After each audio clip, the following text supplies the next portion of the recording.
Creo que ahí pueden ver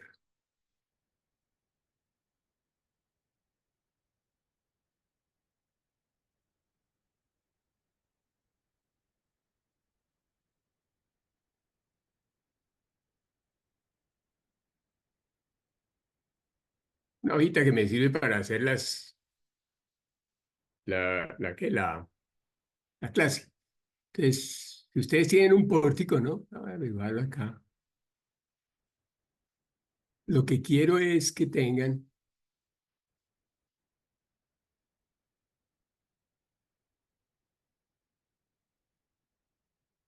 momentos, cargas axiales sobre sus columnas. Ahí están sus columnas que se le dieron, ¿no?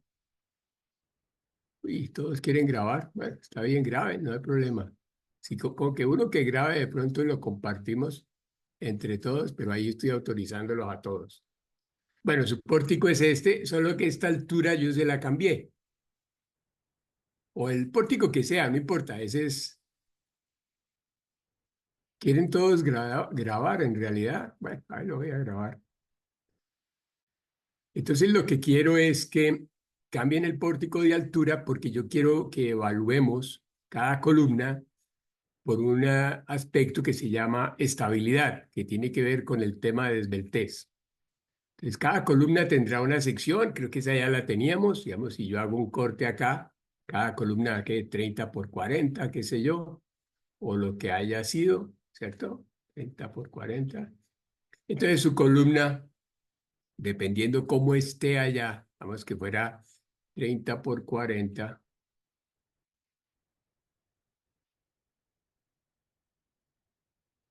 ¿sí?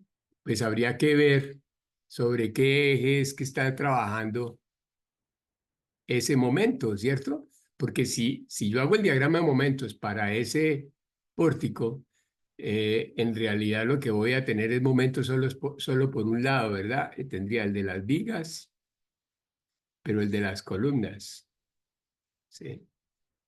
Entonces, si este es el diagrama de momentos, es como si yo tuviera momentos así, digamos, eh, así, sobre la columna, ¿sí? Esta es la columna de 30 por 40. Pero falta este momento, digamos que este momento que están calculando, ya vemos a este que sea, depende qué ejes van a tomar o qué tomaron, ¿sí? Supongamos si tuvieron aquí un eje X, Y y Z, algo así, ¿sí? Entonces este es el eje Y, ¿cierto? Y este es el eje X, para la columna que tienen ahí. Tienen que ponerse bien claritos qué es lo que están haciendo.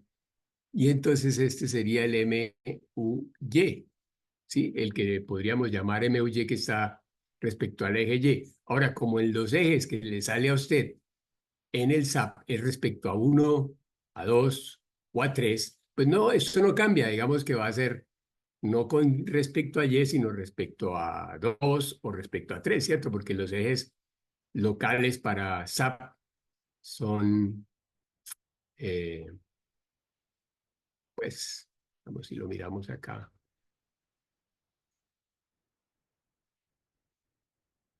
Pueden ser, depende, ¿no? 3, 2 y el uno vertical, el uno en el eje, ¿no es cierto? Entonces, lo mismo, de aquí lo sacan, puede ser que sea Y o que sea 2 o que sea 3. Usted tiene que tener claridad en eso.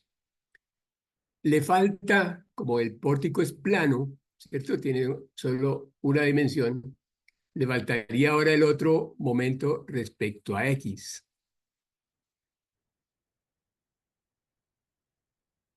Como el pórtico ustedes lo tienen solo en una dirección, o sea, un plano, al hacer falta este habría que calcularlo, pero como no lo vamos a calcular, es decir, tendrían que verlo de allá de la distribución en planta de todo su edificio y volvería a ser ahora un pórtico tridimensional y a estas alturas del paseo, pues hacer todo el edificio con pórticos, creo que se va a complicar.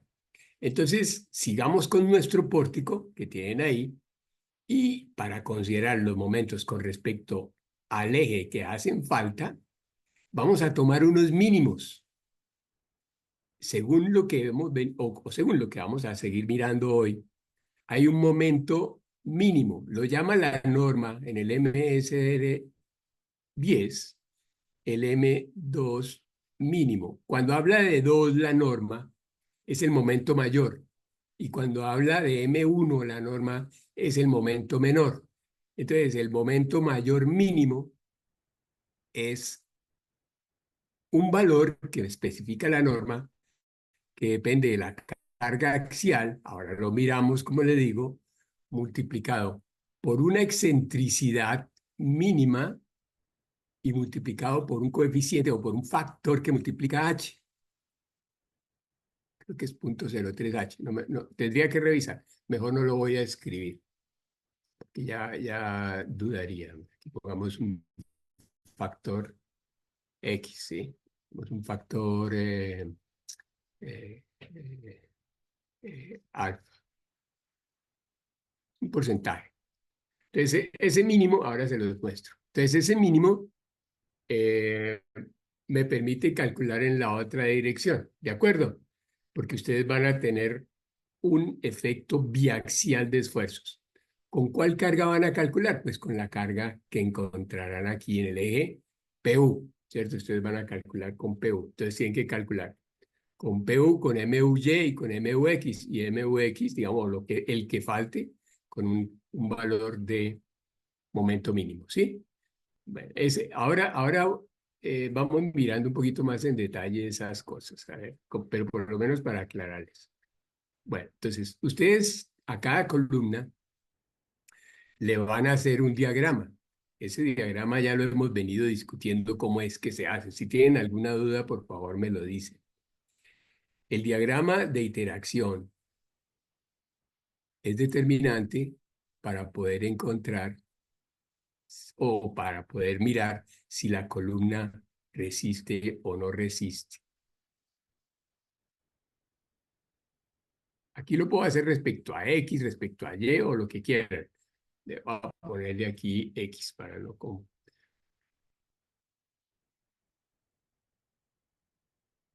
¿sí? Ahora recordemos lo que hicimos. Hicimos un diagrama que tiene esta forma. Yo puedo encontrar este punto de acá, lo llamamos 1, este punto de acá, que lo llamamos 3, este punto 2, el de abajo es cargas axiales de tracción, cargas axiales de compresión hacia arriba, y este punto 3 corresponde a las coordenadas MNBX,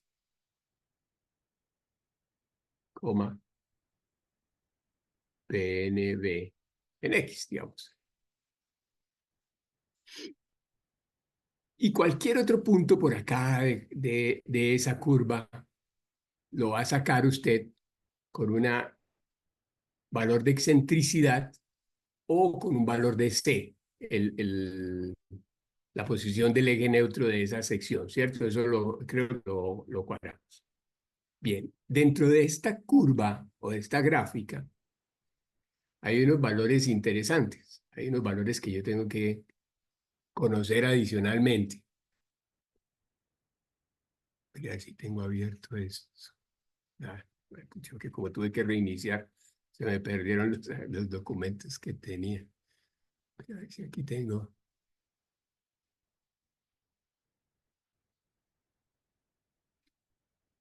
Ah, neumático.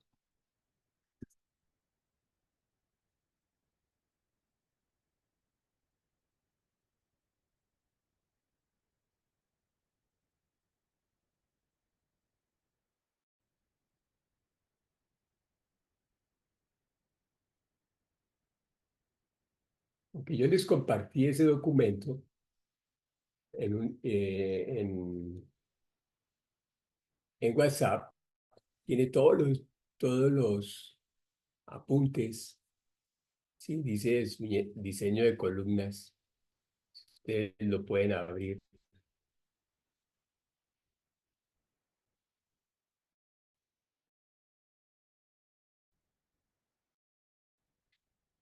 Voy a pasarlo acá al computador que tengo para guiarme sobre él. Denme un momentico.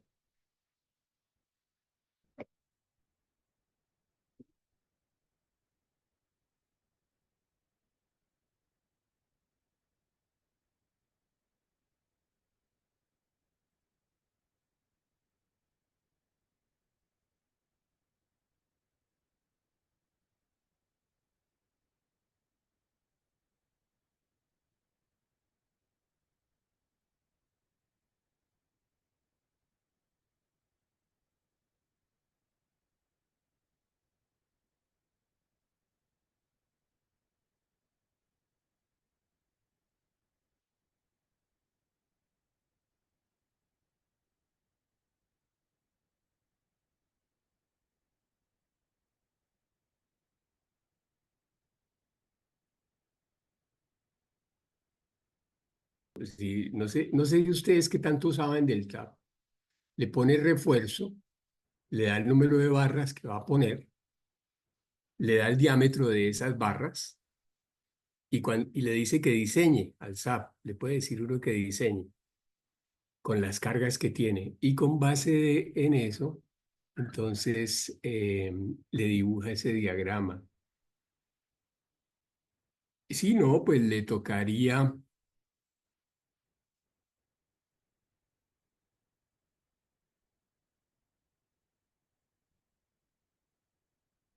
pues mirarse de pronto un tutorial.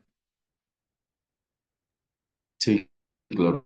Ahí lo único que cambia, o sea, utilizamos las mismas cargas que tenemos, ¿cierto? El mismo estudio de cargas. Sí, sí, Y dejen las ya mismas. cambia mucho la...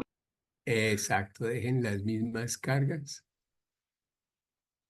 y, y lo único que hacen es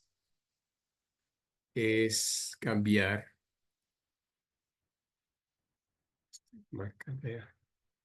cambiar la altura de la columna.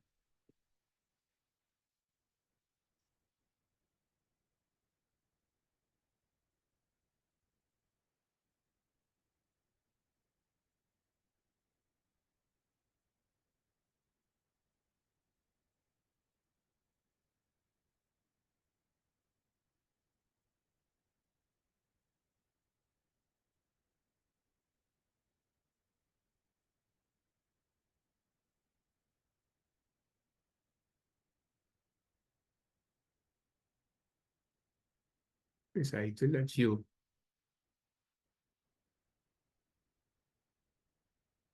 Ya. Bueno, entonces, volviendo a retomar,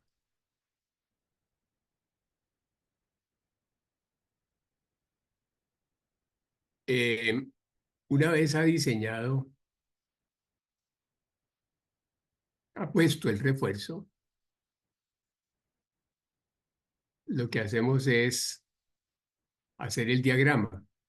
Usted les decía que hay varios puntos interesantes en ese diagrama que vamos a recordar el día de hoy.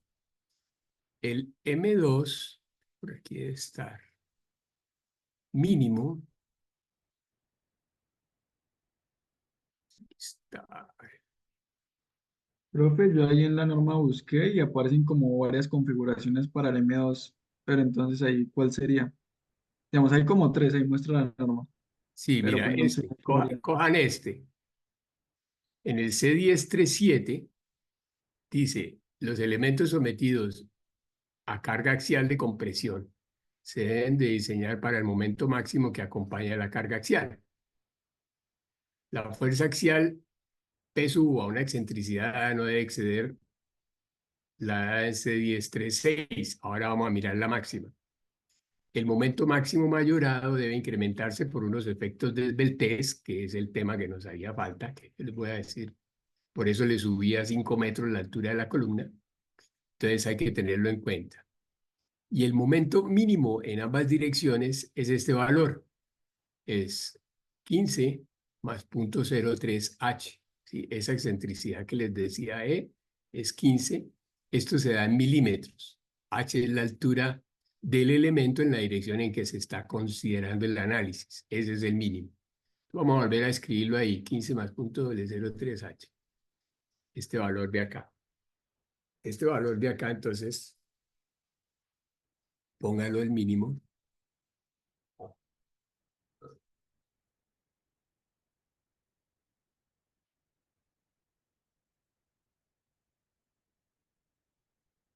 ¿Sí? Y esto de acá, este término de acá, las unidades son milímetros. Todo eso es milímetros, ¿sí? El H toca darlo en milímetros. Entonces, dependiendo en qué dirección estoy haciendo el análisis del mínimo. Si, por ejemplo, lo estoy haciendo para este ejemplo que estoy mostrando aquí en la pizarra. Si, por ejemplo, estoy mirando contra el eje Y, H sería 40. Si lo estoy mirando respecto al eje X, H sería 30, ¿sí? 30 centímetros, o sea, 300 milímetros o 400 milímetros para que lo pongan aquí en esta ecuación. Ese sería el mínimo. Entonces yo le digo, hagan el momento mínimo en la dirección en el que no tienen momentos con esta ecuación. Ese sería el valor. Sí, Luis, no el que estaba o cuál otro estaba mirando, pero ese es el que hay que hacer. Sí, sí, ¿Sí? señor, ahí. Sí, sí, señor. Perfecto. Ahora hay otros valores aquí interesantes, están en el C1036, que es la carga axial máxima. ¿Sí? Entonces dice que phi PN máximo debe ser con esta ecuación. Ahora mire que este término de acá es el PU, la carga axial, cuando no hay momento, que hemos llamado el punto 1. Y eso lo multiplicamos por 0,8 y por phi, o por 0,85 y por phi. Pero hay un término acá adicional de 0,8 o 0,75. Vamos a ver. Es decir, en nuestro diagrama, si yo trazara aquí una línea roja,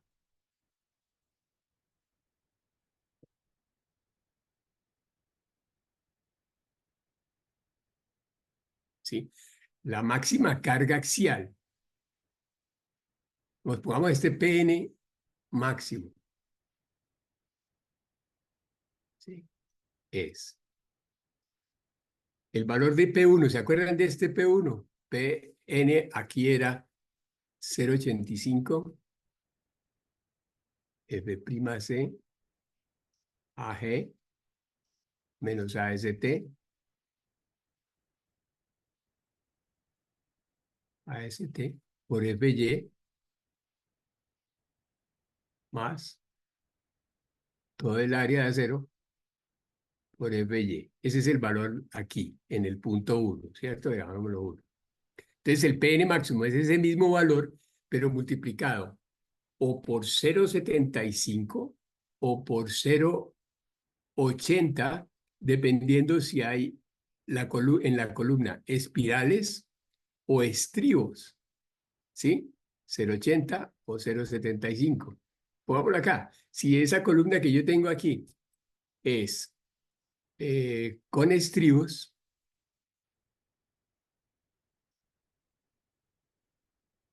¿sí? Sería 0,75 que multiplica a 0,85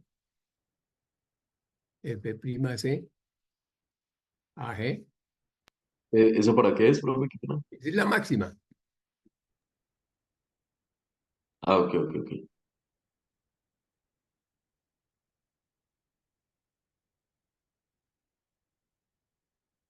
Y voy a corregir esta ecuación acá. Eh,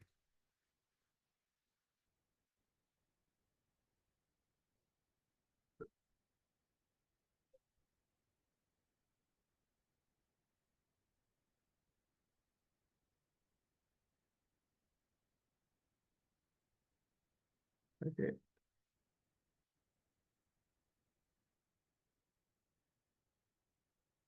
Mm.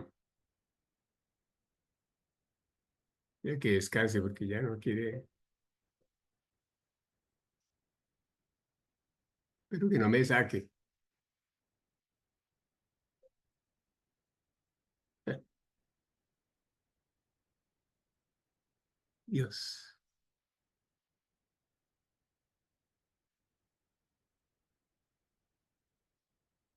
Profe, el último término es un AST o a qué hace referencia Sí, el sí, término. la escribo bien a ST. Vamos a mirar acá.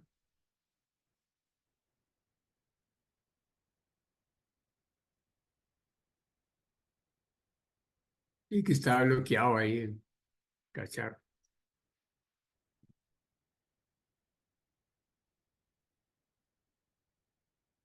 Ahora sí.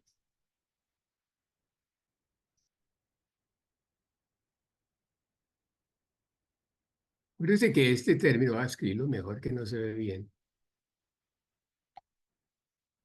era 0,85, es un bloque de compresión, 0,85 F' por AG es toda una fuerza de compresión, ¿cierto?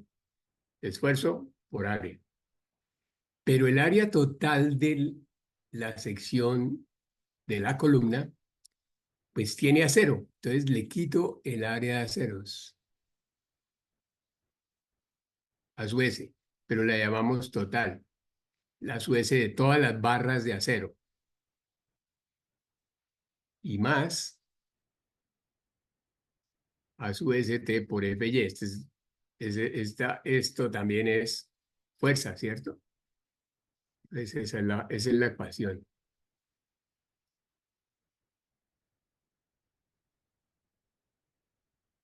¿Cierto? Ese valor ya lo habíamos calculado.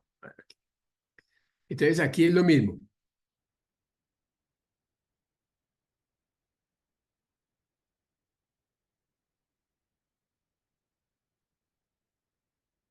¿Sí? Este es 0,75.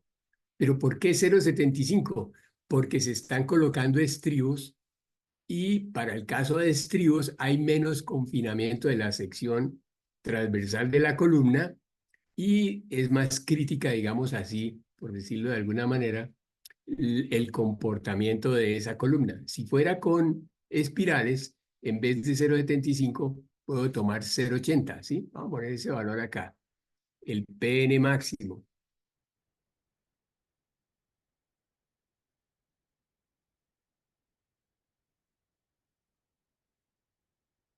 para columnas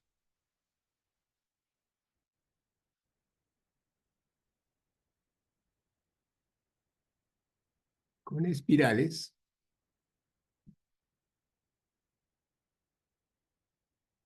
es este, ¿sí?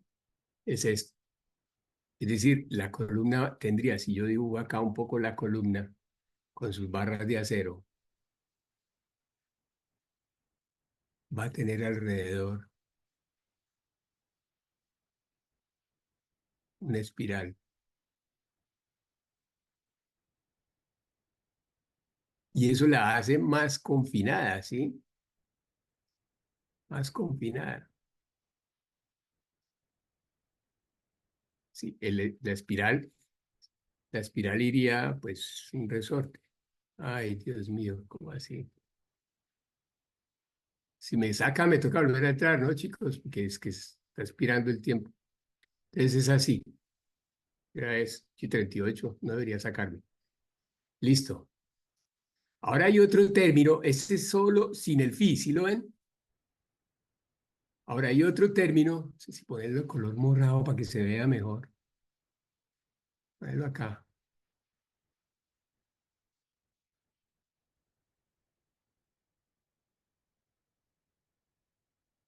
Es el IPN máxima.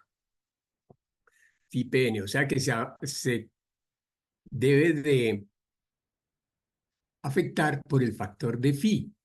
Ahora entonces, ¿cuánto es phi para columnas? El phi es 0,65 si tengo estribos o 0,75 si tengo espirales, ¿sí? Entonces, como esta es una columna con estribos,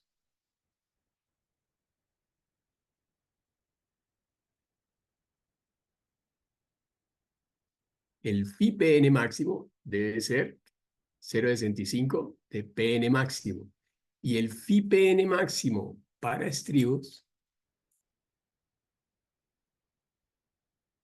para espirales, es 0,75 del P sub N máximo. ¿Sí? Entonces, ¿qué quiere decir? Que el phi me va a cambiar dependiendo eh, si tengo estribos o tengo espirales, y cambia totalmente respecto al phi de flexión, al phi de cortante, al phi de torsión, ¿verdad? Recuerden que el phi de flexión es 0,9, el phi de cortante es 0,75 y el phi de torsión es 0,75. El phi es el coeficiente de reducción de resistencia. Eso también, ese valor de phi lo podemos ver aquí en este esquemita. También lo pueden ver allá en la norma. Nosotros ya lo trabajamos en flexión. Recuerden que cuando calculábamos el valor de phi, lo sacamos de la norma. Había un cuadrito como este que están viendo acá, ¿sí? Una gráfica que están viendo acá, que depende de la deformación, atracción del acero más traccionado, ¿sí? De la deformación más traccionada, ese valor de phi. Entonces, por ejemplo, si tengo mayor la deformación en el acero más traccionado a .005, que es la condición para que sea una viga apta, pues quiere decir que de este punto en adelante está predominando la tracción, controla la tracción, el comportamiento, y de aquí para adelante es viga, ¿cierto? Es como por decirlo de esa manera. Pues que aquí, ahora aquí, desde este punto para allá, predomina la tracción y esto podríamos decir que es una viga, ¿sí? Ahora, si la tracción en el acero más traccionado tiene produce una deformación de .002 o menos, predomina la compresión. Quiere decir que de aquí para abajo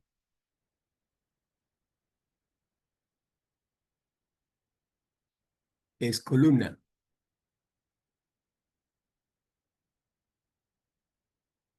¿sí? Lo podemos ver acá, mire. Si la deformación, el diagrama de deformaciones, tengo deformación a compresión de .003 y la deformación en el acero mayor a .005, está controlando la tracción. Pero si es menor la deformación eh, en el acero más traccionado o igual a .002, ¿no? Si baja hacia acá, está controlando la compresión, entonces uno puede decir que es una columna. Pero entre estos dos puntos hay una zona de transición. Eso lo hablábamos también. Incluso habíamos calculado por aquí, como la viga puede tener una deformación de .004, vinimos y la calculamos para encontrar ese valor de phi. Entonces, si vemos acá el diagrama de phi, representa phi, de 0,005 en adelante, el phi es 0,9, de 0,002 hacia abajo es 0,65, y para una zona aquí de transición, tenemos que calcular el valor de phi. Eso lo hicimos para vigas, como les digo, cuando teníamos una deformación de .004.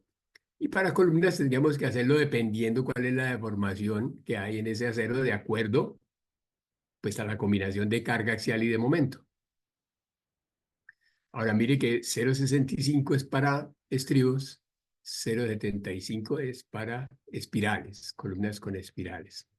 Y en la zona de transición, pues la ecuación es una copia de lo que está en la norma. El valor de phi se puede calcular de esta manera, ¿sí? 0,65 más la deformación de la tracción menos .002 por 250 sobre 3 y de esa manera tendría uno el valor de phi. ¿Cómo es la cosa entonces como para tratar de hacerlo práctico aquí en esta columna, en este gráfico? A ver, aquí hay un valor mínimo también. Vamos a ponerlo en rojo también. Ponerlo en...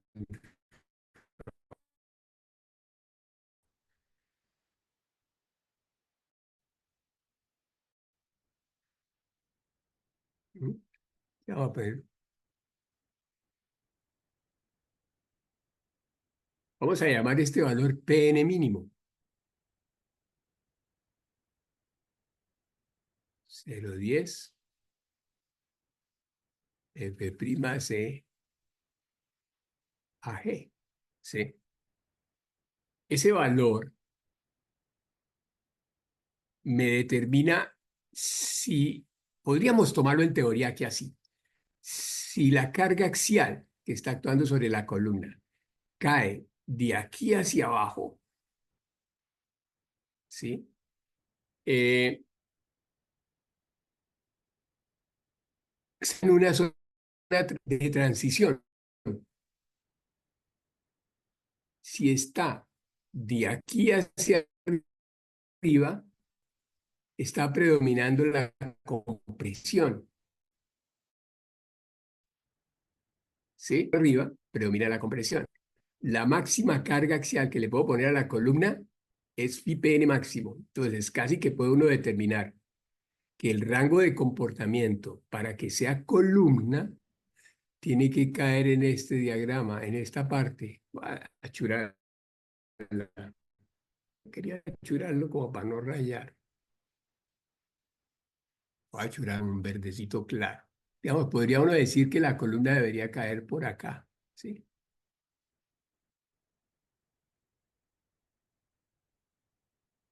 Por ahí debería estarse comportando para que sea columna y para que el phi llegue hasta 0,65. De aquí, de este PN máximo, hasta aquí, hasta donde está 0, es viga. Entonces ahí cambiaría el valor de phi. Porque resulta que el phi para tracción es 0,9. ¿Sí? Vamos a resumir eso. El phi. Voy a poner nuestro color acá otra vez. Recordemos. El phi por flexión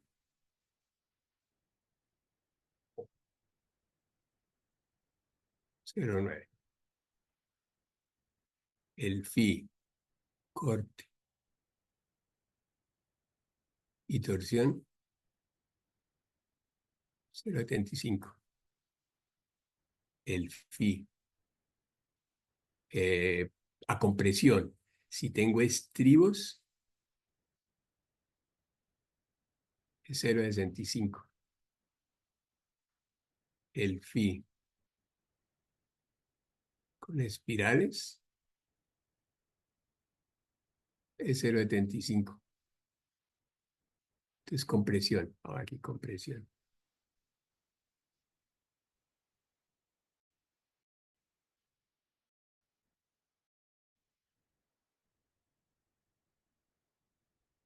Y el phi por tracción.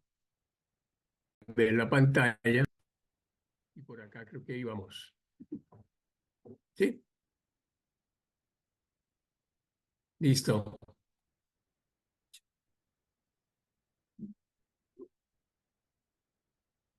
Entonces, determinamos ya varias cosas, ¿no? Que la columna pues debería estar comportándose por acá.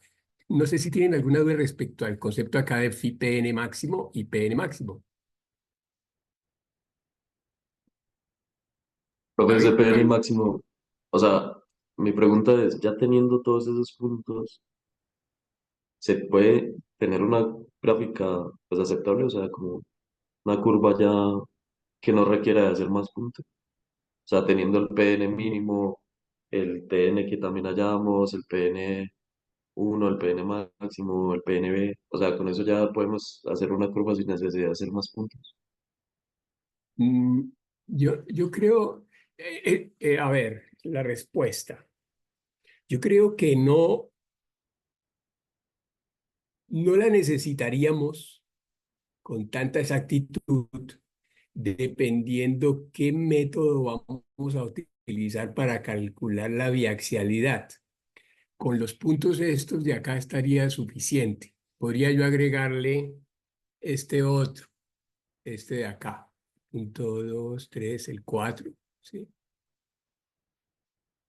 Y esos otros que limitamos. Pero digamos, no siempre se puede utilizar un método de biaxialidad que ya voy a ver, ya vamos a ver, para evaluar columnas diferentes a las rectangulares. Es decir, tocaría utilizar este gráfico para hacer columnas diferentes a las rectangulares. Hay un método que no requiere utilizar el gráfico, que es el de Thomas Su, pero hay otros que sí lo requieren. Entonces, ese sería el siguiente tema. Pero uno lo puede hacer. Yo los invito a que hagan estos gráficos, como les comentaba, tratando de dar diferentes valores de ese. Sí, no es complejo. Yo pongo es al programa, ahí, en la tabla que Profe, no sé si es mi sí, internet sí, o no recuerdan, sé, pero se le sí, escucha muy saben que es una entrecortado. tabla para poder encontrar. Debe ser mi internet o el internet. Bueno, Confirmo, sí se le escucha bastante entrecortado, profe. no, ese es un desastre, chicos, que no les parece. Sí, cuando ustedes hablan también, Creo que es mi internet porque yo a un muchacho lo escuché súper bien. lo escuchaste, entonces ese es el mío. Espera a ver qué. Ah, sí, yo estoy conectado a una red, pero está lejana.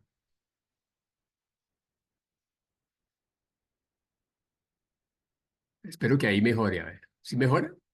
Uf, claro, profe. Ah, estaba conectado a otra red, a una red abajo. Bueno, vale. Entonces, contestándote, Esteban, eh, es bueno hacer la tabla y con la tabla cambiar los valores de C y que él me calcule esos valores. Es decir, haga la gráfica. Lo iremos a ver ahora con el método de biaxialidad. ¿Sí? Sí, espere a ver si complemento. Entonces, pues, vamos a este documento. ¿Sí? En este documento también pueden ver este diagrama de solicitación biaxial. Una pregunta, ¿ese lo alcanzamos a ver la vez pasada? ¿No? ¿Hablar algo sobre eso? Mm, No, No, señor. Que yo recuerde, no no, se señor. acuerdan. No, bueno, vale.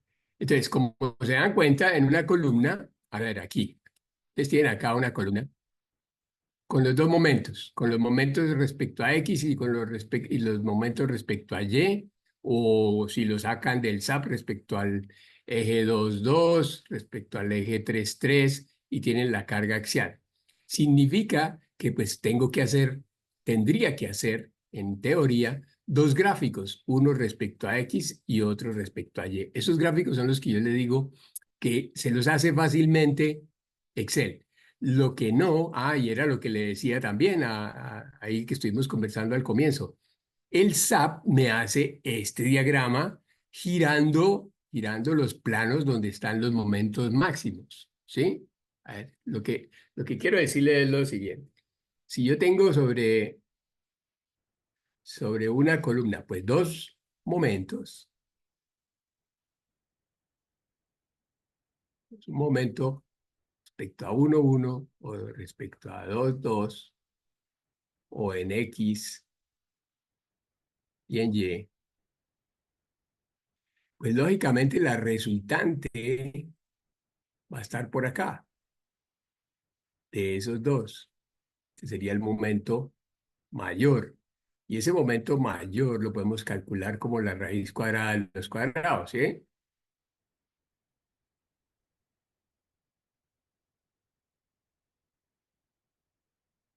Pero también este giro, ese plano que encontraríamos en el que calcular ese momento mayor, el resultante, pues lo puedo sacar de esta manera, arco tangente de MUX sobre MUY. Ese sería el ángulo que tendría que girar para encontrar ese plano donde está actuando los mayores. Si yo quisiera hacer un análisis parecido a lo que venimos haciendo, que es encontrar el plano donde actúan esos esfuerzos y hacerle un diagrama a eso, tendríamos que hacer algo muy complejo, como eso que le mostraba allá en el otro documento. A ver, es como llegar y hacer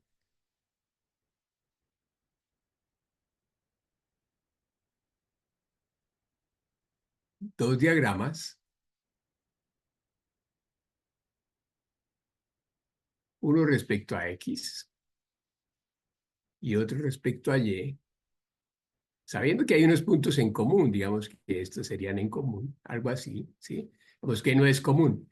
Este de aquí es el balanceado, pero para el otro lado, ese balanceado se cambia. Vamos a verlo aquí. Se baja un poquito porque la sección no es recta. Pues que cambia este punto respecto al otro. Si la sección no es cuadrada, si es cuadrada van a coincidir estos dos puntos. Sí, ahí no se alcanzan a ver que diferenciaron, pero bueno, digamos que el uno es más grande que el otro dependiendo estas dimensiones de la sección. Entonces, si yo estoy analizando ahora en un plano girado, que es el ángulo alfa que tendría que correr, puede ser respecto a qué lo corrimos, respecto a Y, ¿sí? Respecto a Y quiere decir que si lo corrí, es este, es alfa, ¿sí? Quiere decir que mi diagrama, vámonos con este color rojo, así se alcanza a ver, debería estar hecho respecto a ese eje.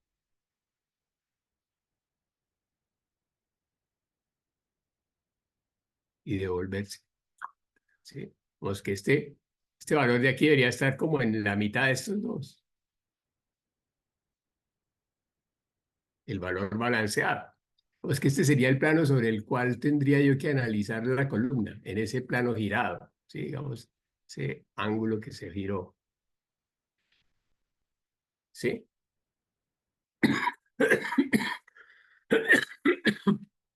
Bueno, entonces ahí debería caer la carga axial, el momento en X y el momento en Y, para que diga si la columna está bien o está mal. Hay unos puntos que son comunes para todos. ¿Cuáles? El FIPN máximo que está acá, que es el mismo, ¿sí? Para todos el FIPN máximo es el mismo. El PN mínimo, para todos los ejes es lo mismo, ¿verdad? Entonces, la columna ya sé que tiene que tener las cargas ahí. Pero ¿qué pasa? Que tendría que hacer ese diagrama tan complicado. Entonces existen tres métodos para calcularlo, que es el efecto de biaxialidad, solicitación biaxial, esto que está acá. En principio, están acá arriba los métodos. Para resolver eso están como alternativas. Aquí dice método de biaxialidad, ¿sí?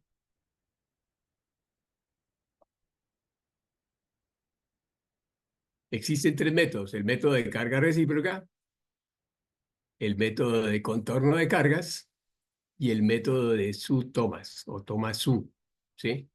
El método de las cargas recíprocas y el método de contorno de cargas necesitan que se fabriquen los gráficos respecto a X y respecto a Y con bastante exactitud posible, porque pues tengo que obtener de ahí unos valores.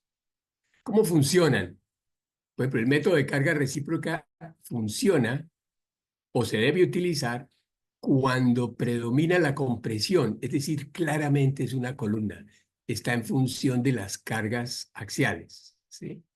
El método de contorno de cargas es cuando el comportamiento predomina la tracción, es decir, es como una viga y predominan son las flexiones. Y el método de subtomas no le interesa qué predomina, y es una ecuación bastante interesante y sencilla de calcular que ya vamos a ver. Para ir evacuando rápidamente cuál es o cómo es, le voy a comentar acá otra vez, ¿sí? El caso de la biaxialidad.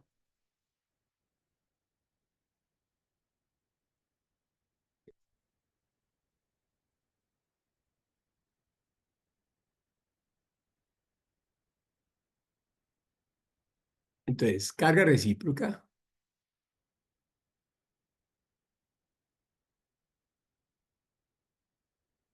se basa en esta ecuación.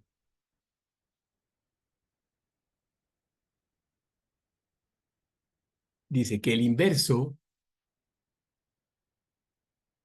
de la carga que actúa sobre la columna, la puede llamar I si quiere, de la carga que está actuando sobre la columna, es igual a los inversos de las cargas en X, en Y, menos una P sub cero. Esta ecuación, a propósito, está en la NSR10, la pueden buscar ahí. Esa la da la norma. ¿En qué consiste? En que la carga que actúa sobre la columna, que es una P sub, ¿cierto? Si yo tengo aquí mi columna, y sobre la carga actúa esta carga PU, pues ya sé que la P sub N es PU sobre phi. Y phi yo ya sé qué es. Más, si yo sé que esta ecuación es para columnas, digamos que predomina la columna, es decir, predomina la compresión, pues phi es 0,65 o 0,75. Si son estribos, 0,65. Si son espirales, 0,75. Entonces de ahí saco Pn. Entonces yo ya tengo 1 sobre Pn. ¿Qué es Pnx? Construyo el diagrama de interacción en X.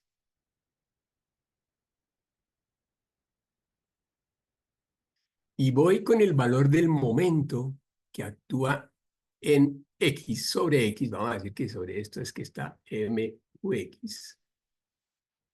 Con MUX lo vuelvo MNX, ¿verdad? MX sobre phi. ¿Cuánto vale phi? Pues 0,65. Y entro con ese valor acá hasta la gráfica, hasta la curva de falla, y voy y leo PNX.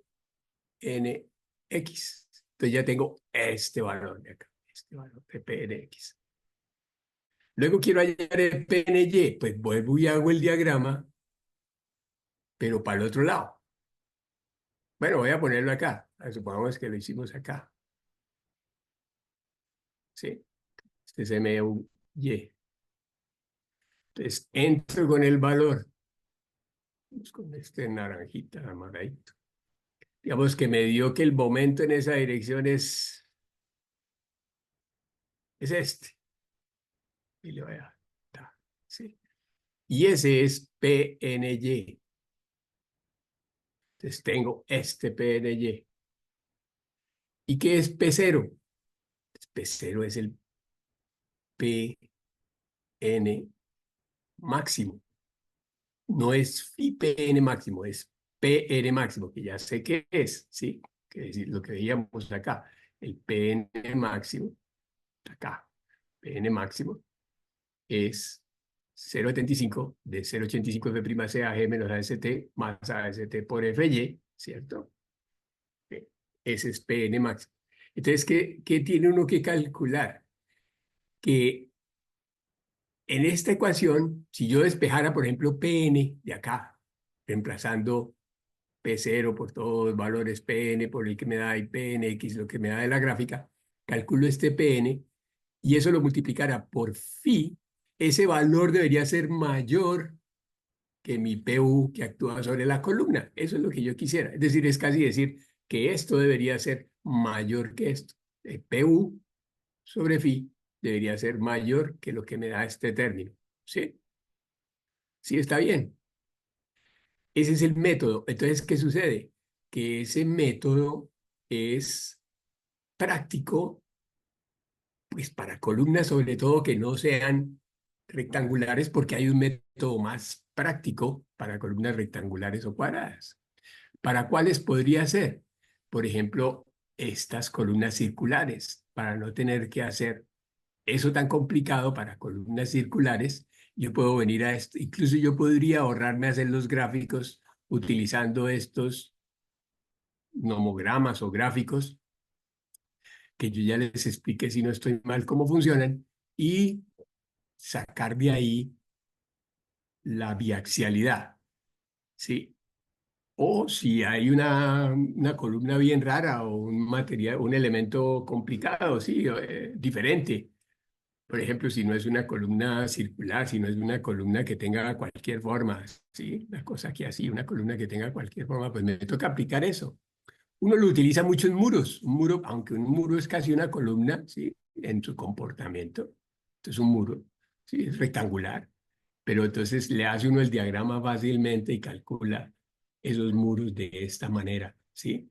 Eso es posible para muros. Entonces, las aplicaciones de este método de la carga recíproca son bien interesantes. El segundo método, para hablar de él, pero que no me vaya el tiempo, el segundo método, ya, es el de Bresler o carga recíproca, Bresler, es el de Bresler. Bresler, sí, que es el que está aquí. Es el método que está acá. Método de Bresler o contorno de cargas. Ese método se basa en estas ecuaciones en función de los momentos, como les decía, es cuando predomina la flexión. Entonces, hay unos coeficientes ahí, alfa 1 y alfa 2, que podrían simplificarse, porque estos coeficientes alfa 1 y alfa 2 pueden llegar a ser complejos, dependen de la sección, del refuerzo, del material, ¿sí? Y otros conceptos adicionales. Pero si yo pongo alfa 1 y alfa 2 iguales a 1, esta ecuación se me simplifica muchísimo. ¿Sí? MNX y M0X son muy fáciles de sacar, muy parecido a lo que acabamos de hacer. A ver, vamos a escribir la ecuación acá. Es cuando predomina, por ejemplo, la flexión, ¿cierto? Para una viga con doble flexión biaxial, podría ser muy interesante para trabajar. Entonces, la ecuación es MNX sobre MN0X elevado a un coeficiente más MNY sobre MN0Y elevado a un coeficiente. Puede ser alfa 1 y alfa 2. Y esto debería ser igual a 1. Ahora debería ser mayor o igual a 1, menor o igual a 1, algo así como lo que decía anteriormente. ¿De dónde salen estos valores? MNX y MNY. Pues MNX y MNY depende de la solicitación. La solicitación de momento sobre la columna. Tengo eje X y eje Y. MUX, por ejemplo, es lo que obtengo yo del SAP. MUY lo obtengo del SAP. Y MUX, MUX sobre phi es MNX. Y lo mismo, MUY sobre phi es MNY. Lo que pasa es que el phi, recuerden, como predomina la flexión, probablemente el phi es 0,9 o está en la zona de transición. El phi no es necesariamente para una columna porque no se aplica este método para columnas, ¿sí? Puede ser 0,9, puede ser 0, menos de 0,9, pero nunca hasta 0,65 porque no es una columna, ¿sí? Entonces, MNX y MNY dependen de los momentos. ¿Y qué es MN0 y MN0X y Y? ¿Qué es? Entonces, hago también los diagramas. Vuelvo y hago los diagramas. Aquí están mis diagramas. Esos diagramas se repiten 1000 veces. Uno es este, otro es este. ¿Sí? Entonces, entro con la P. Entro con la P. Sobre esa columna hay una carga P, ¿sí? Sobre esa columna, de todas maneras, hay una carga P. Puede ser pequeña la carga P, no importa, hay una carga P. Y entro con esa P, digamos, de la PU de la columna, la vuelvo P sub N. Cálculo P sub N, que es PU sobre phi. Insisto, es una carga muy pequeña. Entro con esa carga al diagrama y voy y leo MN0X. Y entro con esa carga al otro diagrama y voy y leo MN0Y. ¿Sí? Entonces, con este PU voy y leo. Voy y leo. ¿De acuerdo? Este es en X y este es en Y.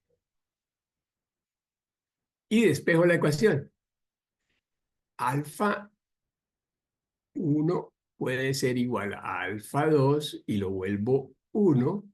Esto es bastante conservador. Digamos que eso es una forma conservadora de hacer este análisis.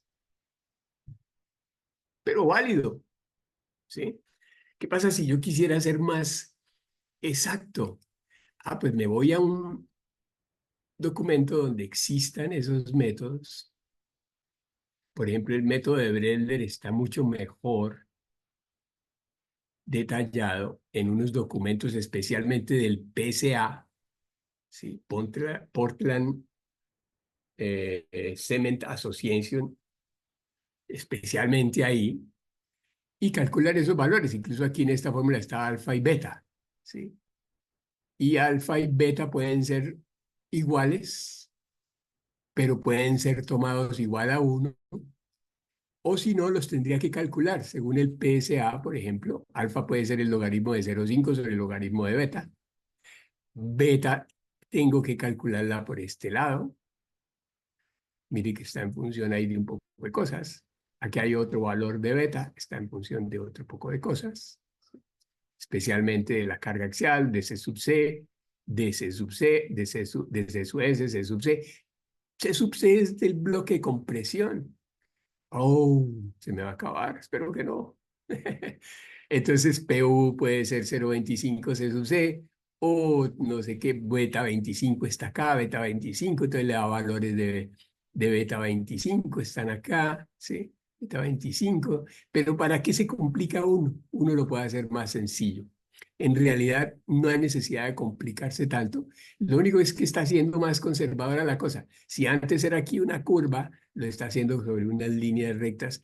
Y la idea es que dentro de ese gráfico que estoy calculando acá, por el método de Bredler, si yo caigo dentro, la ecuación, dentro de ese diagrama, quiere decir que la ecuación se está cumpliendo y la columna está resistiendo el efecto biaxial. Bueno, la columna, digamos, no, la viga está, porque predomina la flexión, está resistiendo la biaxialidad. Este método es más complicado que el de carga recíproca, como ustedes se pueden dar cuenta, o mucho más sencillo si le simplifico pues los factores alfa.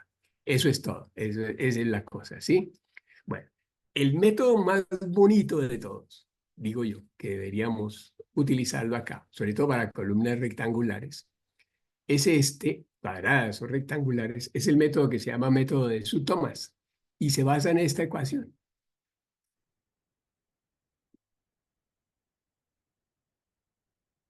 Sí.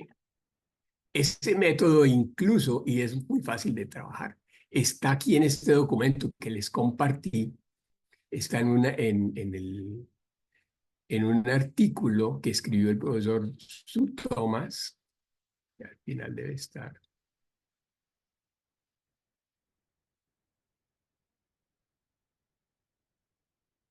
Ya, es que está.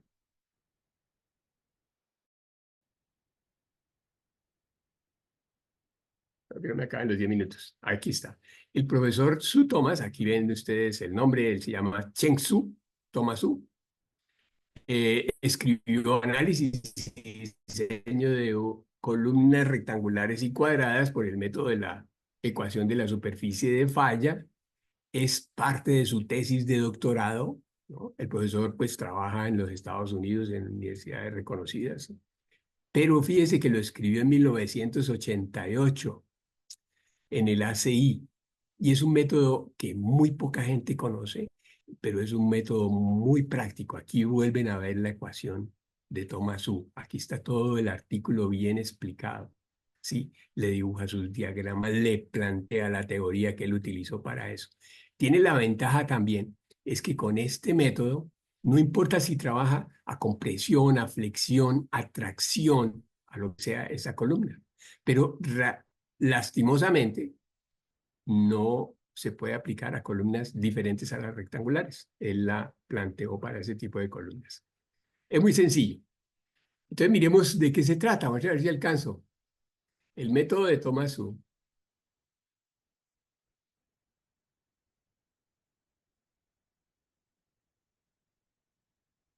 Y ese es el que quiero que ustedes apliquen porque sus columnas son...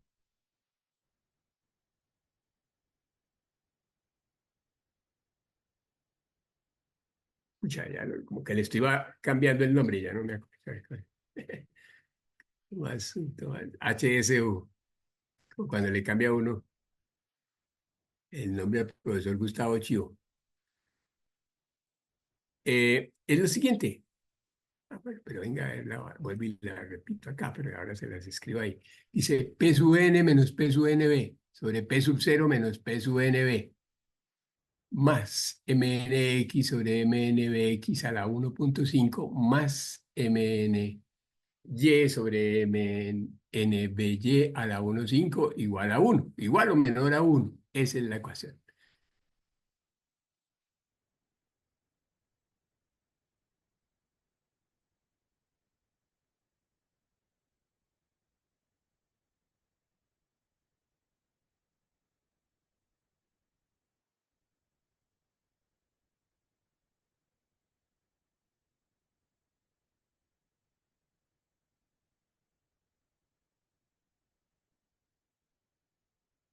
Esa es solo para celulares. Sí, esas son solo rectangulares o cuadradas, ¿sí? Eso, perdón. Mire lo sencillo. Mire, está en función de PNB. PNB lo calculamos muy fácil. Es uno de los puntos más fáciles. Hicimos un ejemplo acá. MNBX, el balanceado en X. NBY, el balanceado en Y. En X y en Y, los balanceados. Esos son muy fáciles de calcular en la gráfica, ¿sí o no? Es decir, ambas gráficas, si las hacemos así, y no hay necesidad ni de hacer las gráficas, ¿sí? ¿Cómo hallamos PNB? Pues con C sub B, el balanceado, que puede ser calculado aquí así, o sacaba ya de I por D. Nosotros creo que lo hicimos aquí así, punto doble 0,3 sobre punto doble 0,5 por D. Así lo hicimos nosotros. Es lo mismo que la otra ecuación. Bueno, listo. Ya tengo C sub B. Y con C sub B calculo, pues, PNB y MNB. Claro, depende cómo la tome, porque yo tengo dos valores, ¿cierto? Porque depende cómo es, si es rectangular o si es cuadrada, pues a lo mejor son iguales, pero depende de la ubicación de los aceros, ¿sí? Todo eso dependerá del número de filas, etcétera. O sea, tengo dos valores. En realidad yo tengo C de X y C de Y. Entonces, con PNB y MNB, pero tengo dos valores, NBY y MNBX. Tengo dos, porque tengo dos ejes. Tengo dos ejes. Entonces tengo dos, ¿sí? Tengo dos valores. Pero resulta que aquí en esta ecuación, en la primera parte del término de la ecuación, aquí solo hay un valor, PNB, no dice X ni Y. Entonces hay que ajustarlo y tiene su razón de ser. Hay que ajustarlo. MNX y MNY y PN, pues son las cargas que actúan sobre la columna, ¿cierto? Sobre la columna aquí así. Hay carga axial, momento en X y momento en Y. Entonces, con PN, ustedes les, no, PU, usted les da eso desde el SAP. Entonces calculan PN como PU sobre phi, calculan cuánto es, MNX MU sobre phi y MNY mu sobre phi. ¿Cierto? Ya tengo entonces en el numerador los valores mnx, mny y p sub n. Y pnb me toca calcularlo porque no hay dos valores en x y en y, sino uno solo. ¿Y qué es P0? P0 depende, vamos a, ese es rápido de hacer. ¿P0 de qué depende? Mire que si en el numerador de la primera parte, del primer término,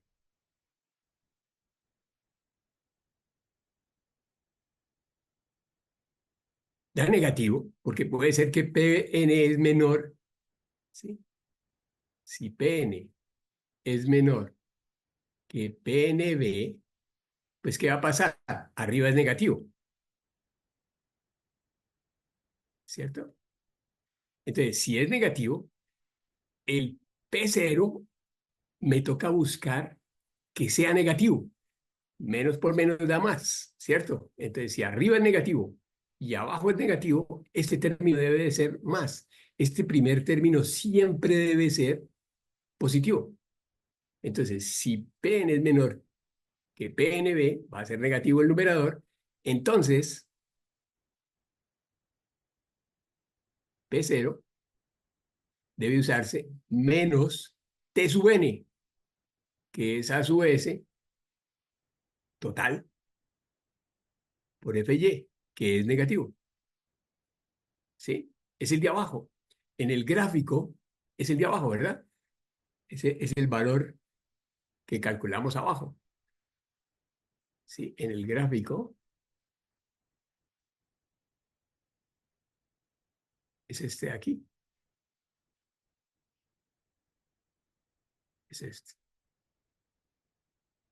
Menos A sub S por Fy. Entonces ahí se pone.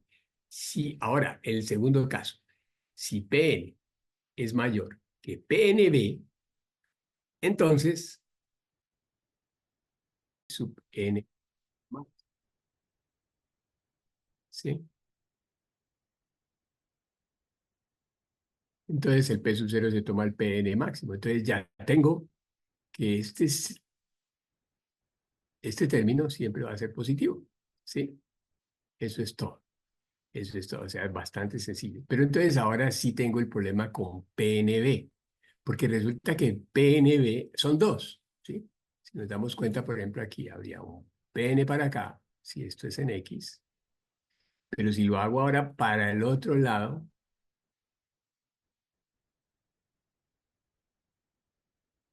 pues probablemente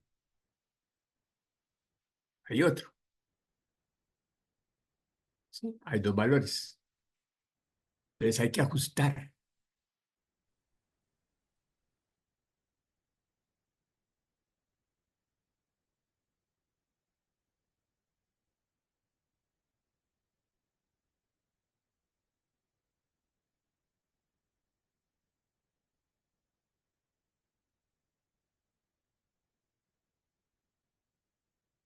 Eso es todo. ¿Sí? Entonces, ¿en qué consiste? Si nos damos cuenta, si yo lo dibujé acá, el ángulo, ¿sí? ¿Recuerdas aquí cuando hablaba de este biaxialidad?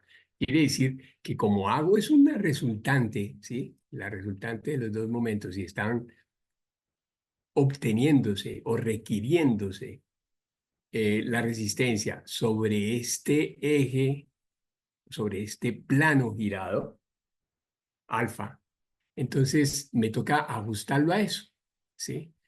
Ese alfa. En realidad es muy sencillo. Ese alfa, y el profesor aquí lo explica, pero yo lo tengo aquí en los apuntes de clase, donde está arriba, ¿no? Ahí mismo en ese documento, pero está arriba más sencillo, explicado de una manera más simple,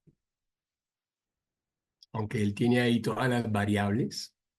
Hacemos un ejemplo, ¿no? Lógicamente, vamos a, para que ustedes lo puedan ir a hacer, pero eso es lo que tienen que hacer. Mm,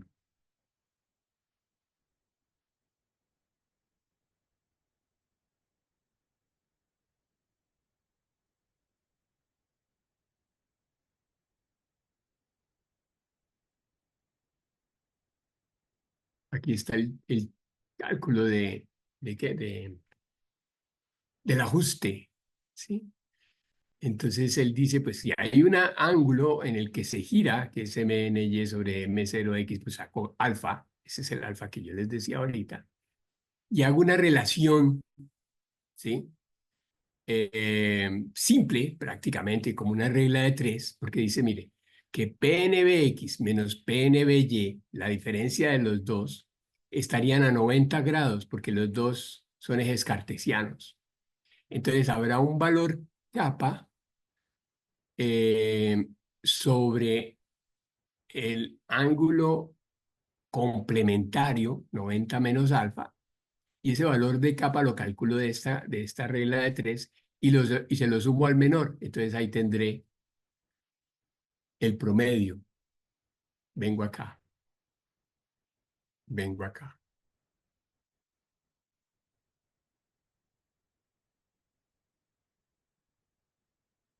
¿Sí? Entonces se calcula alfa, arco tangente. Pues hay que ver qué pongo, ¿no? MY sobre MUX, habría que ver. Es decir, yo tengo que estar seguro, pues, qué es lo que voy a girar. Sí, puede ser que yo tenga MUX acá.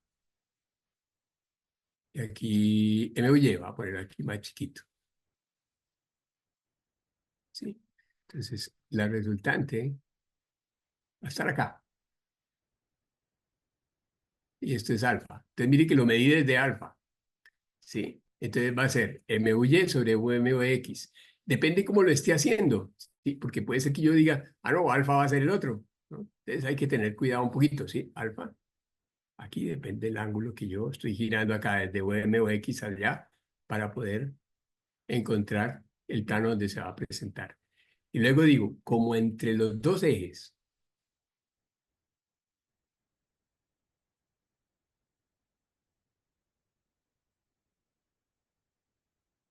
hay 90 grados, ¿sí?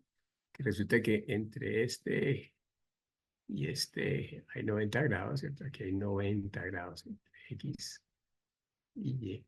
Y yo tengo calculado por este lado y por este lado cada uno de estos valores. Eso va a ser igual, o por regla de tres, como un kappa es a 90 menos alfa. Entonces quiere decir que si yo giro, hay que ver sobre qué giro. Esto es alfa. Lo giré respecto a X. ¿Sí? Entonces quiere decir que de 90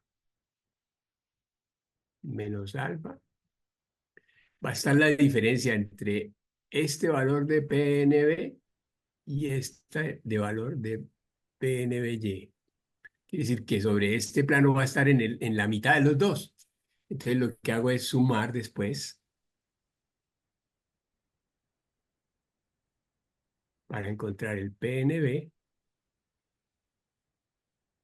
sumarle al PN menor, sumarle kappa, ¿sí? Que se obtiene de acá arriba. ¿Sí? Y aquí obtengo kappa 90 menos alfa sobre 90 por PNB X menos PNB. PNB hace referencia al menor. Es al promedio de los dos. Este Ah, ok, PNB de acá se me trabó. ok. ¿Sí? Ese es como un promedio, sí, es que está en la mitad de los dos, ¿sí? Es importante verlo. Está PNBY, ¿sí? Y ese entonces ya con ese valor lo que hago es reemplazar todos esos en esta ecuación, el término 1. Vamos que lo complejo es ese. Y el profesor pues le da a uno una serie de ejemplos para ir calculando dependiendo dónde lo necesita uno. Bueno, chicos, hagamos pues un ejemplo de esa parte y terminamos con esbeltez. Sí, y con eso ya podrían hacer ustedes, o ya pueden ir adelantando el proyecto, sí, ya tienen los datos. ¿De acuerdo? Bro, una pregunta. Señor. En el tema de esbeltez, ¿es donde está esto? ¿Se tiene en cuenta el grosor de la zapata? Es que en el documento hay un grosor de No, zapata y no sé para qué es. sí, ese en realidad es cuando yo vaya a poner el refuerzo de la columna, pues yo tengo que anclar el refuerzo en esa zapata. Es la altura de la zapata realmente, ¿sí? Ah, ok, Eh, listo. de pronto, venga, esa pregunta es válida, mira. Pero uno lo que tiene es esto, la columna llegó a la zapata, y yo te digo es que estos son los 5 metros, libres, ¿sí? Creo que yo dije que libres. Sí, sí, señor. Entonces, hay varios criterios. Uno es, como yo tengo que poner un empotramiento abajo, ¿en dónde pongo el empotramiento? Pues yo lo podría poner en la parte de abajo. El empotramiento podría quedar aquí, como modelo. Yo estoy haciendo es un modelo, ¿sí? Y luego llevarlo hasta acá y luego allá.